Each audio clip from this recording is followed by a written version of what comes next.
some of the Kevin Guthrie, also some of the utilities, and just said, we've already airdropped some people on here. Now that this bridge is going, they can start getting some of those power trucks, because you have some areas where you have significant down lines. So we got to work to get that restored. I know they're going to be able to bring more fuel on the island now that you have this bridge, which is great. I know people are running their generators and doing all that, but working on the structural fixes for the electric, I think, is very, very important. So we're going to be able to do that. But I think we have a chance to bounce back a lot quicker than people think. I think there's a great spirit on the island, and I think folks, they just wanted to be able to stay there and be able to go about their lives like they will. You obviously can't do that effectively without this bridge. So we have it, and we're proud to be able to say.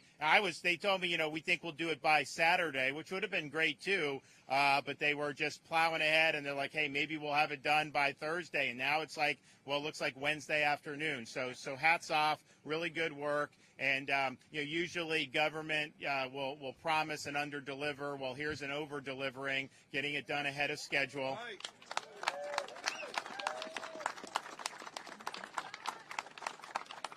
I was also just on Sanibel on the ground for the first time that I've had an opportunity. Obviously, we've been using search and rescue, and I did not want to detract from that. So they're now at a point they've been able to go over the island. So I went, and again, looking at it from the sky, even at close range, you obviously saw damage, don't get me wrong. But to be on the ground there, there's more debris, I think, on Sanibel than any place I've seen thus far in terms of what we've been able to do. Of course, there's a lot of vegetation there generally, so you understand why that would be something that would be the case. Some of the structures, some of these nice homes could withstand, but some of the older ones, there's really, really significant damage. I saw more damage to the power infrastructure on Sanibel than anywhere that I've seen, and maybe even more than Fort Myers Beach. I saw concrete utility poles snapped in half. I saw a lot of places where the lines were totally down. So that's going to require rebuilding that power infrastructure, and the debris removal effort is going to be really, really massive.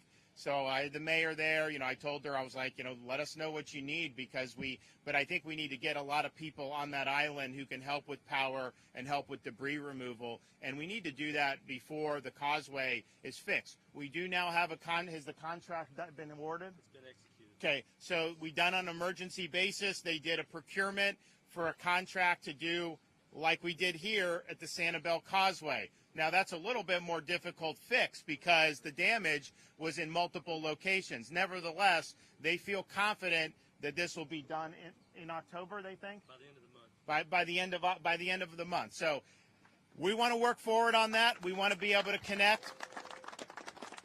It's important. But while that is happening, we don't want to not continue doing stuff. So I've told Kevin Guthrie, I've told these guys, we want to barge people over, whatever we need to do to get more workers. Now, we got National Guard first responders. They're doing a really good job. They're basically camped out over there, and they'll continue to do it. But to make sure that we have folks working on these power lines, Sanibel is long. People don't appreciate it until you're actually there. And it's like one down line after another. It was really incredible to see up close, and the amount of debris, just an incredible amount of debris. This is the first place I was on the ground for that reminded me of Hurricane Michael in terms of the enormous amount of debris. Well, we've got to get that debris cleaned up. So that's going to be a major, major effort.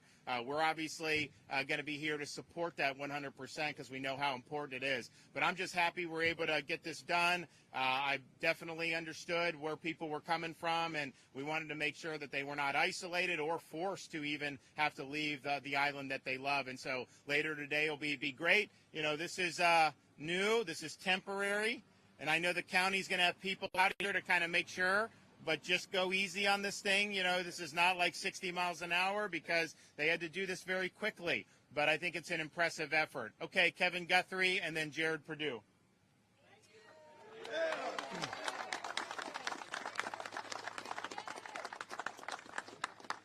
I want to thank the governor for his steadfast leadership.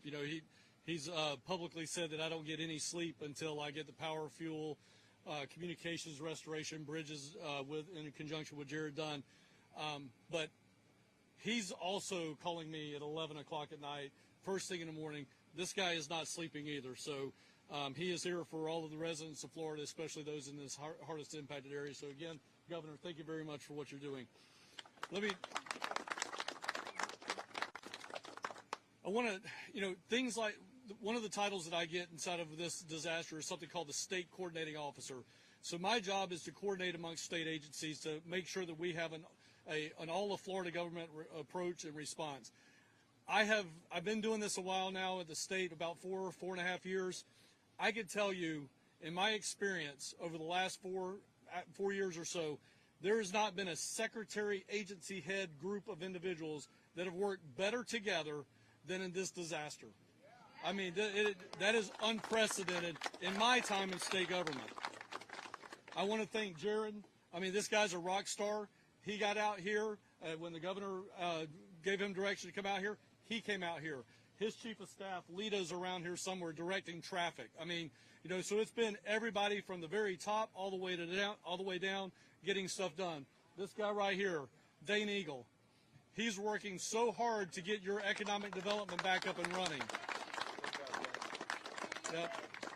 Jimmy Petronas over there somewhere. I hear him. I didn't see him. Okay. Jimmy Petronas and his urban search and rescue teams, they are here. And I thought I saw Mark Glass, Commissioner of FDLE. FDLE's response here, hundreds and hundreds of state law enforcement officers, if not thousands of state law enforcement officers here, and many, many others.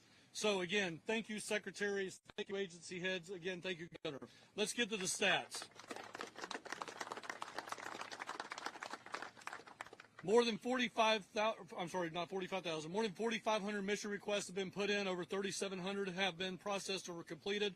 More than 34 million bottles of water have been distributed statewide. More than 9 million meals ready to eat, or MREs, shelf-stable meals, have been distributed statewide. More than 500 generators have been deployed. More than 500, with a couple of hundred more on the way.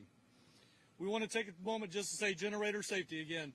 We have been very fortunate so far that the messaging has been heard, Governor, and we haven't, to my knowledge, Commissioner Glass, had a whole lot of carbon monoxide poisoning deaths. So that is good. That is very good. But continue to do that.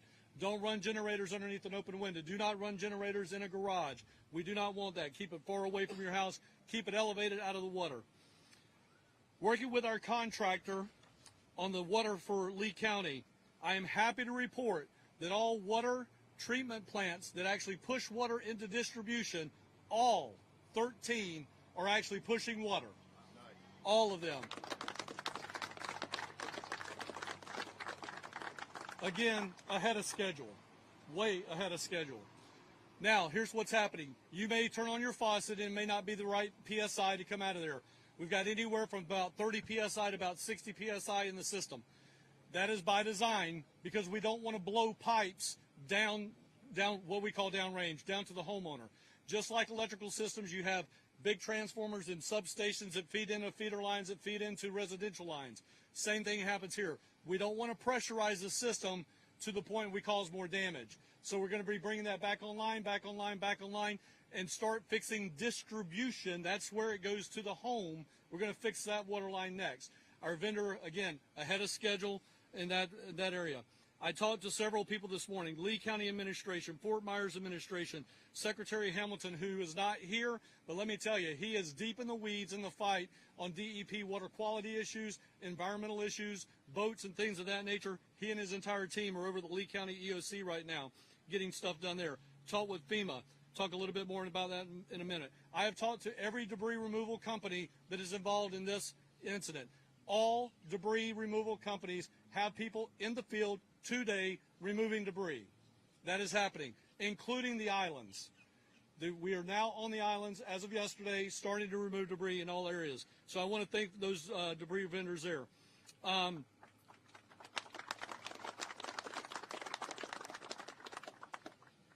talked to FEMA administrator yesterday. I have a standing call with them that happens every day. She encouraged her people to be proactive. Get bureaucracy out of the way, get politics out of the way, and be proactive. I'm happy to report that because of her proactivity with her team, they approved 60 days, our original request for Cat A and Cat B at 100%. We're still probably going to ask for additional, but proactively they did that on their own without a letter. So we are now covered at 60 days, Category A, Category B expenses, which is debris removal, emergency protective measures, for 60 days. So that we certainly appreciate FEMA's proactivity on that. I talked to the Ag Commissioner this morning. Ag losses are significant. She's reported that up through her, what we call emergency coordinating officer, Colonel Wiggins, and we're going to continue to work with Colonel Wiggins on that. But ag losses are significant. We're getting numbers on those. We'll hope to provide you those in the coming days. More than 200,000 IA, individual assistance registrations, have been done to date. More tens of millions, approximately $70 million, has been paid out by FEMA already. Again, people are being proactive, and we certainly appreciate that. I'll finish this out with how to apply for individual assistance to include FEMA's Blue Roof system. Homeowners and renters with insurance are still encouraged to apply for individual assistance. They can do one of the following: go to a disaster recovery center, go to a mobile registration intake center, which would be more like a bus, go to disasterassistance.gov. That's disasterassistance.gov. They can download the FEMA app. But if you're in any one of those situations where you just cannot do it, if you can at least get to a phone with coverage, you can call 1-800-621-3362. Again, that's 1-800-621-3362. FEMA anticipates that they may receive as many as 1 million registrations for this disaster. Please be patient. The lines may be loaded. They may ring busy. Continue to try to get through. Last, I'll end up with a Blue Roof system. The U.S. Army Corps' Blue Roof system has been turned on for multiple counties. You can go to our website. I'll also, at a future press conference, try to have those counties by list, but certainly here in Lee County and Charlotte County, I know for a fact the Blue Roof system has been turned on. That phone number is 1-888-BLUE. I'm sorry, I'm going to mess that up again. You would think it would be Blue Roof, but it's not. 1-888-ROOF-BLUE. Again, that's 1-888-ROOF-BLUE. So please call that number, and you can register over the phone to have somebody come out from a licensed contractor. No money to you. Again, as CFO Petronas said yesterday, the U.S. Army Corps will have a contractor put that on your roof for free. Nobody's going to ask for money. You just call that 1-888 number, and you get that installed on your house. Again, open to all impacted residents inside of Lee and Charlotte counties. Governor, again, thank you for your leadership. I appreciate you.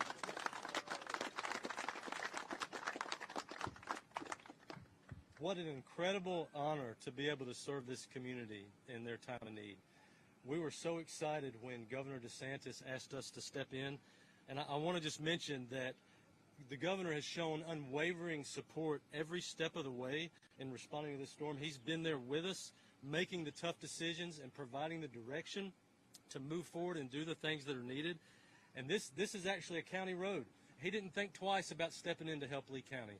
And we've partnered very closely with Lee County to get this roadway to where it's passable again. So we're very excited to be here today. Hurricane Ian obviously caused havoc on these communities. It affected so many people, requires an urgent call for expertise, supplies, and support. As soon as the governor gave us the direction to work on this facility, we mobilized our contractor, A.J. DeMoya. We mobilized our internal forces across the entire state. We have FDOT leadership here from all over the state working on this project to restore access to this community. As public servants, FDOT continues to make Florida families our focus and serve the communities every way we can. Within the first few days following the storm, cut and toss crews cleared almost 5,000 miles of state roads, and we inspected all accessible state-owned bridges throughout the state. On scene here today, you can see the amazing progress that dedicated crew members have done in a little over 50 hours, as they were determined to restore access to Pine Island as quickly as they possibly could.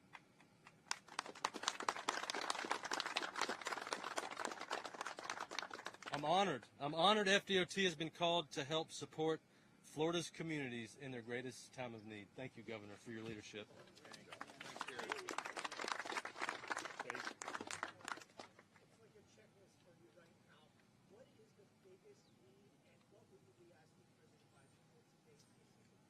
Well, that'll probably be determined after Kevin and I talk in the car ride over there. The 60 days is important. Like Kevin said, we may need more, and that's something that the president could obviously approve. Part of it is you have 30 days from the time basically the disaster was declared, and we were fortunate the White House declared this very quickly. I don't even think it was a tropical storm yet. We declared the state of emergency on the Friday before the storm. It was a disturbance, but people knew that it could grow, so we appreciated that quick action.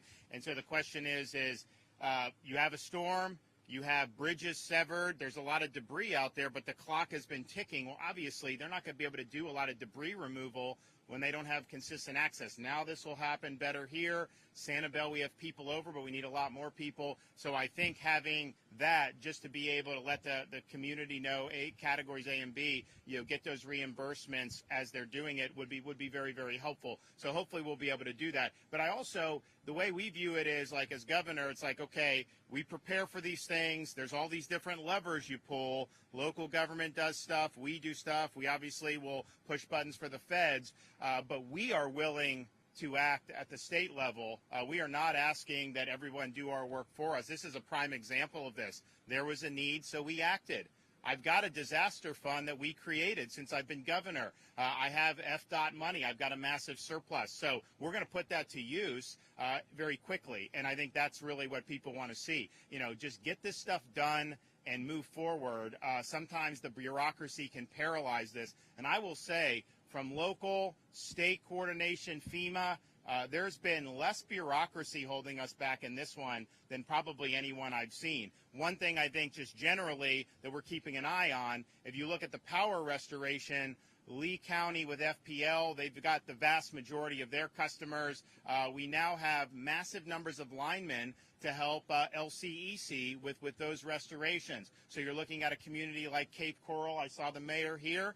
That's tens of thousands of households that have been without. So we want to put those linemen to use, and let's get those folks back online as quickly as possible. Great news, though, on the water, because there was damage to these water mains, and so the fact that that's flowing, they'll get the pressure where it needs to be. But that is a huge thing. I mean, honestly, if you ask me what to go without, water or running water or power, I would rather have the running water because you can figure out ways to do the power, so you need to get that.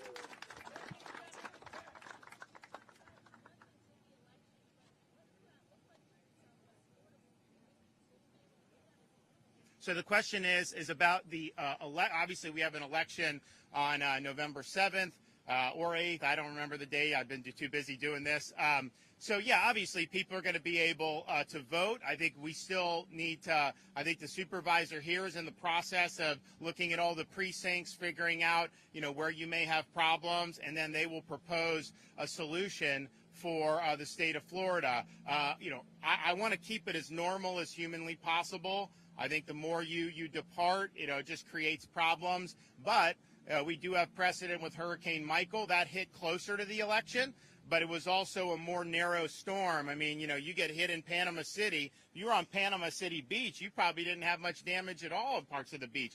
This is just, it's a really big storm. So just a little bit different. So they'll be working with Cord Bird or Secretary of State to figure it out. But, of course, we want to have as normal election as possible. In an area like Lee, there may be needed to be accommodations. Maybe Charlotte. My sense is the other counties are probably in good shape. Okay, we're going to go meet the president here in a minute. We'll see you guys in a little bit.